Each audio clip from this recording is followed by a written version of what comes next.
weirdest Vegas trips was my BFF, Avia's 21st birthday party. Okay, so I had a 21st in Vegas, and it was the most ghetto, low budget Bitch trip. we've ever experienced, but it's the best, and it's The best story, favorite. the best memories. Because we've had like ball-in Vegas trips. Like my ex-boyfriend used to own a hotel and like a nightclub, and we always got like VIP. treated sitting in shit, like he fed grapes and shit. Like $10,000 And this dinners. was my favorite because it was so ghetto. So I have a crazy cousin who's like, she lives in Mexico. She kind of just left and like lives in Mexico. And she is so unorganized and everything's all over the place. And I have no idea why anyone let her plan it, but she planned my 21st. And if you've ever been to Vegas, you know the Stratosphere is the shittiest hotel. And 2 miles off the strip. Yeah, about 2 miles off the strip.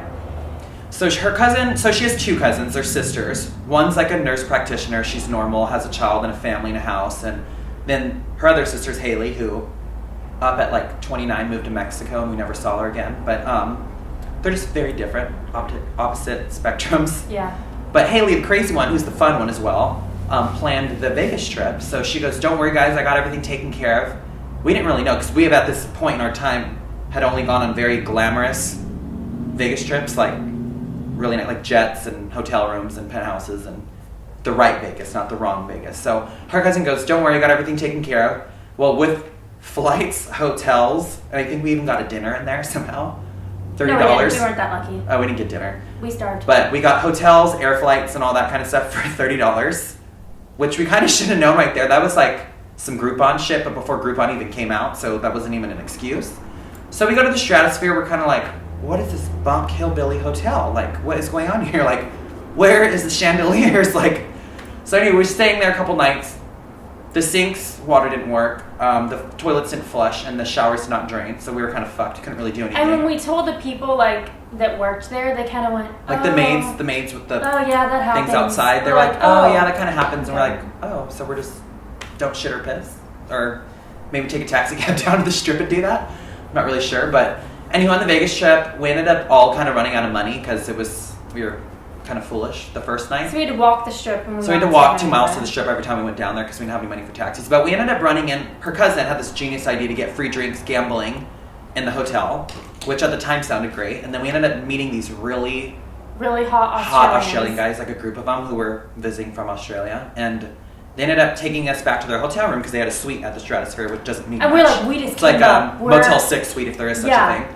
So we go to their hotel room. We're there about 3 to 5 minutes, and a drug dealer bursts in the room with a knife and is like, you owe me $300, you owe me $300. And me and her are real white. We're like, oh. So we get the fucking projects here. We're already at the Stratosphere in the projects, but this is some project shit. You got drug dealers coming up in here asking for money. He's like, I'm not giving you your money. This is flour. This is, and my crazy so the Australians cousin were claiming that the drugs that he had sold them were flour, which we don't partake in none of that. We're not those kind of girls, but they did, and they were visiting. And so we were like, we're going to evict ourselves from the situation, get the hell up out of here before we get shot.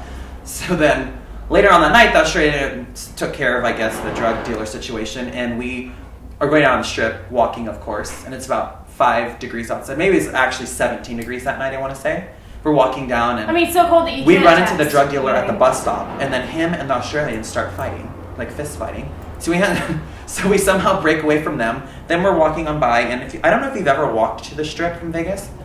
It's the craziest experience of a lifetime. Like, we run into the drug dealer, then after that we see a guy in a trash can pop the lid open of the trash can and look like this and plop back down. Like, I'm like, you can't write this shit. Like, this is fucking real Vegas. Like, the strip is like one thing, and then you walk 5 minutes down the street, and then it gets real. Yeah. Anyhow, we're walking down, so we go to Circle K. I get a beer. She's outside with her cousin and everybody, and I'm inside, and this guy's in front of me, and he looked really scary. And all of a sudden, his eyeball plops out, and it's rolling on the floor with blood gashing everywhere. And I'm like, what the fuck just happened? There's a fucking eyeball, a real eyeball, and I'm wearing flip-flops, and I'm like, oh my God, like about to have a heart attack. And I run outside to tell her, and she's running inside to tell me that her cousin just paid a black guy to whip his dick out. Yeah. And she's like, oh my God. I'm like, oh my God. And I'm like, this is fucked up. This is not how I ever pictured Vegas to be on your 21st birthday. So we finally get down the strip and we started drinking, but that's one of our most craziest Vegas stories. And I just want to let you know, if you ever go down to the strip, stay on the strip. Don't leave it. Yeah. Do we advise for any Vegas tenders? Don't stay at the Stratosphere.